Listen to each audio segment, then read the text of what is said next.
Greg Waters back with our midweek message.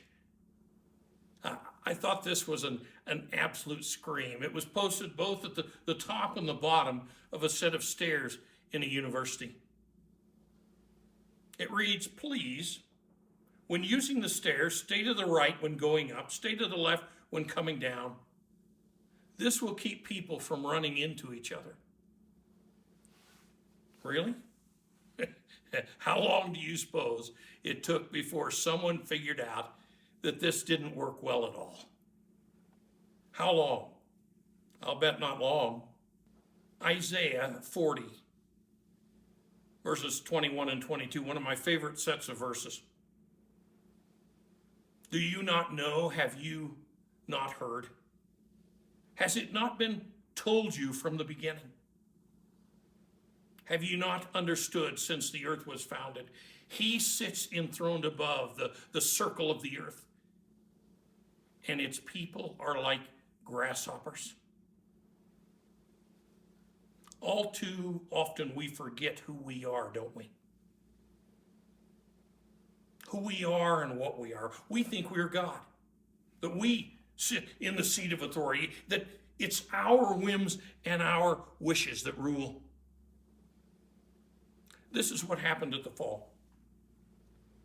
When mankind fell into sin back in Genesis 3.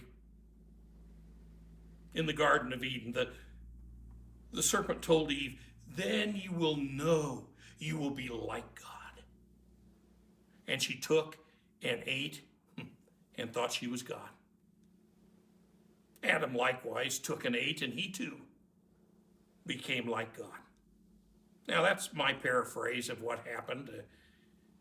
Here it is in the ESV, Genesis 3:5, the serpent is speaking.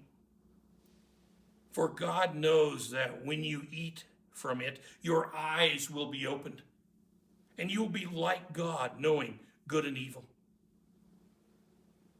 It's so easy to forget what happened to us at the fall.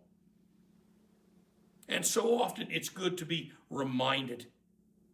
This is why Isaiah says, do you not know? Have you not heard? Has it not been told you from the beginning? The Lord is the everlasting God, and yet we live like we are. How often do you need to be reminded of who you are and where you fit into creation? I like how that Isaiah text concludes. It says, he, the Lord, sits enthroned above the circle of the earth, and its people, this is you and me, are like grasshoppers.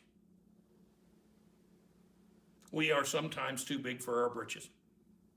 We see ourselves as God, and everything ought to revolve around us. Yes, the fall is ingrained in us. It's deeply ingrained. It's determinatively ingrained in us.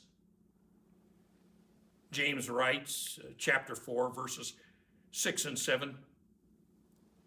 God opposes the proud, but gives grace to the humble. Submit yourselves, therefore, to God. And then down a little further, verse 10. Humble yourselves before the Lord, and he will exalt you. Do you not know? Have you not heard? Fact is, if we have heard, we too quickly forget. As Isaiah wrote this, he was addressing the Lord's people, people like you and me, people who should have known, but had somehow forgotten who God is and who they are. People proceeding through life as if they were God. My challenge for us today is to remember who God is and to let him be God. I mentioned this last week, didn't I? We need to let God be God. We need to give him his rightful place and to remind ourselves of who we are and what our place is. You see, because it's when we do that we realize how much he also loves us. how much he wants to pour his blessings into our lives. What a blessing. What an encouragement. I hope this message blesses you. And I close with, may the Lord bless you and keep you until we meet again.